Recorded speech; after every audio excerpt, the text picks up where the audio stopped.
you very much to the Chief Scientist for inviting the European Commission to be part of this international panel. I understand, given the size of this audience, that this is the place to be if you're involved in research and innovation in Israel, and I'm very pleased to be with you today. The theme of this panel, which is R&D as an engine growth for economic and social development, is both important and timely in the EU. Important because, as you know, the EU is facing difficult times. We have a pandemic crisis, we have slow economic growth, we have high unemployment, and timely because we are currently discussing the next multi-annual financial framework, on which the successor of the current program, FP7, that was referred earlier, which will be not called FP8, but Horizon 2020, is part of. So the key challenge for the next multi-annual financial framework in the EU is to stabilize the financial and economic system while taking measures to create economic opportunities, which we call in two words, smart consolidation. The total budget which is proposed for the 7 years is a bit more than €1 trillion. That's about 1% of the total EU budget.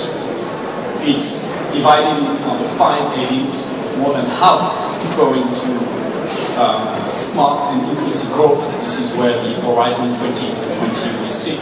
Next to a program dealing with education, cohesion, as well as competitiveness.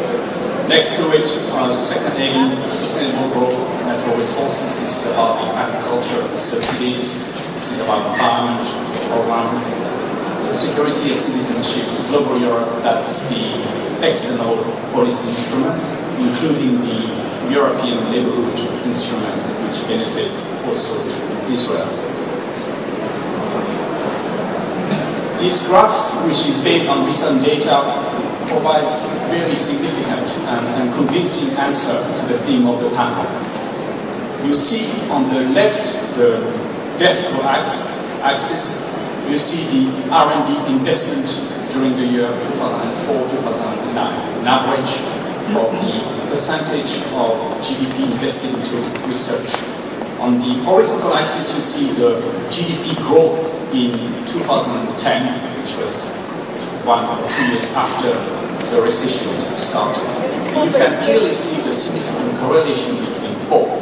That is, those countries which invested more in research innovation during the period 2004-2009 are those which were able to recover faster from the recession. On the bottom left, you see Greece, which is still struggling, and at the top right, you see Scandinavian countries like Sweden, Finland, and I would like to acknowledge the presence of the high-level representative from TEKES, which is the Agency for Innovation in Finland. You would have been interested also to plot Israel on this, because I would bet that you would be on the very top corner as well, and maybe even outside this graph. So what is Horizon 2020, our next program?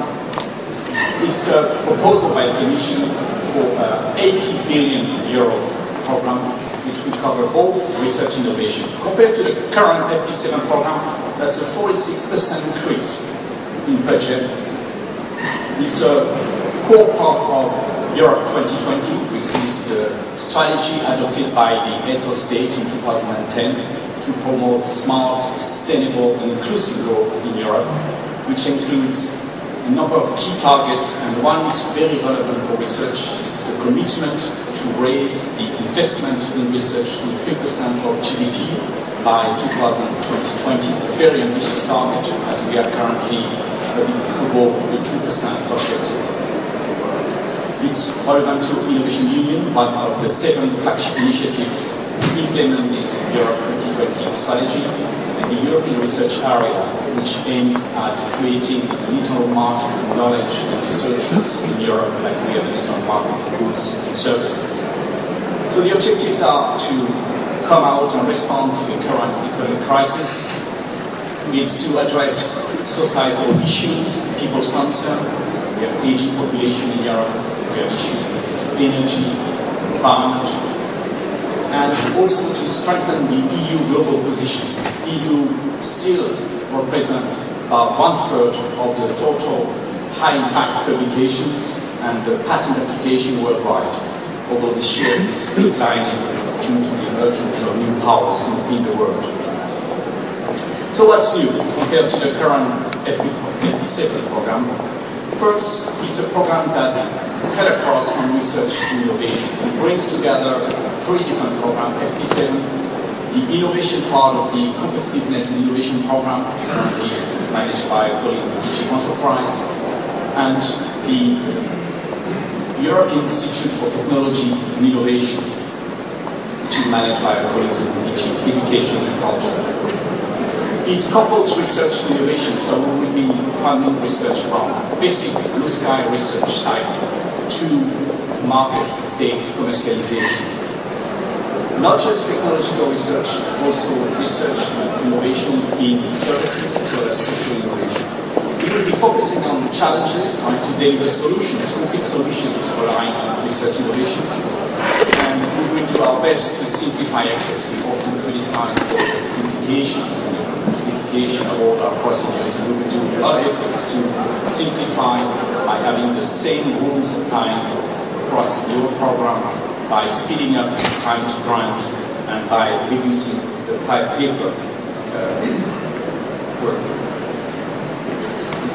Horizon 2020 will be organized around 3 complementary priorities, objectives. Excellent science, as it is at the foundation of economic prosperity and well-being. Industrial leadership, as we need in Europe more innovative companies to create jobs. And societal challenges are the solution to those challenges, rely more and more on research and innovation. So let me zoom to each of those 3 priorities briefly. Under the first priority, excellence science, the bulk of the budget will go to the European Research Council. This has been a success story in the current FP7, the establishment of this new funding body, independent from the Commission, providing very significant grants to individual investigators through a competition for the best ideas at Europe. Israel has been extremely competitive and received many of those grants. We are proposing to double the budget for the ERC for the next period. The second chapter will be on future and emerging technologies, which should lead to tomorrow's technologies. The third will be dedicated to mobility training of scientists to facilitate the mobility of scientists across Europe and between Europe and the rest of the world, and to also provide more attractive career prospects for researchers. The last part will be dedicated to the research infrastructures, to develop world-class research infrastructure in Europe, but also to allow access by scientists in Europe to the best infrastructures in the world. The second priority, industrial leadership. The bulk of this budget will go to develop enabling industrial technologies, ICT, nanotechnology, biotechnology, space technologies, which will have application and which will stimulate innovation in a wide range of sectors.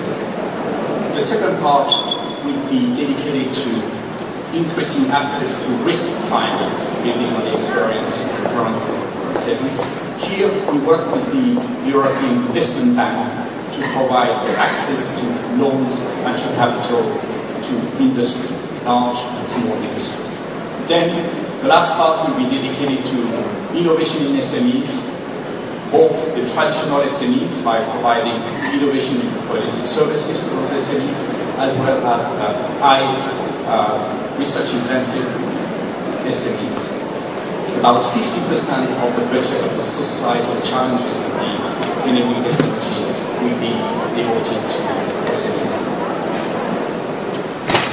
The third priority, societal challenges, will be not just about funding more research per se, but rather to put this research at work by developing, validating, demonstrating new solutions based on new technologies, new concepts. There are 6 challenges which are proposed. One, health; another one, food security, agriculture, bioeconomy; third one on energy; fourth on transport; fifth on climate and efficient use of raw materials; and the last one on inclusive, innovative and secure societies. The discussion this last might be split into 2. One more on inclusive societies, mobilizing the social sciences and humanities, and one on secure societies. Given the nature of the panel, I would like to say a few words about international cooperation, because it will be crucial for the success of our program to mobilize international cooperation between Europe and the main parts of the world. We have in our program a principle of general openness, which makes it unique, and we claim that it is the most open funding program in the world. Maybe I will be challenged by some of my fellow panelists, but we will provide access to the program. That is, every consortium has the possibility to invite any group in the world, and we also provide funding to most researchers in the world.